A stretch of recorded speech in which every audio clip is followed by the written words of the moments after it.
How to fix Safari cannot open the page because the address is invalid problem. Hello guys, this is Atticus and welcome back to another tutorial video. In today's video, I'll teach you guys how you can fix Safari cannot open the page because the address is invalid. So without any further ado, let's dive right into it. So the first thing that you can do is actually check the URL that you are trying to access. So let's say that you want to open up a URL, but the URL can sometimes be wrong, and that can be the reason you're getting that error. But if that's not the case here, what you can actually do is simply go to your control panel, swipe down from the top right, and turn on your airplane mode for a few seconds. After you do that, turn it off and connect back to your Wi-Fi.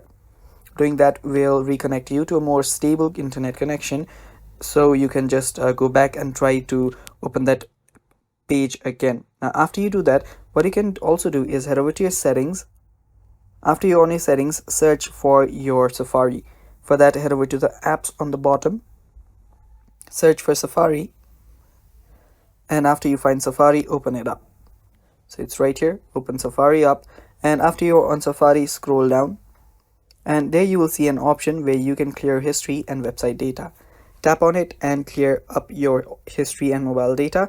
This will clear up your cache as well, and after doing that, your problem should get fixed. And that's basically all for today's video, guys. Thanks for watching. Stay tuned for more, and bye bye.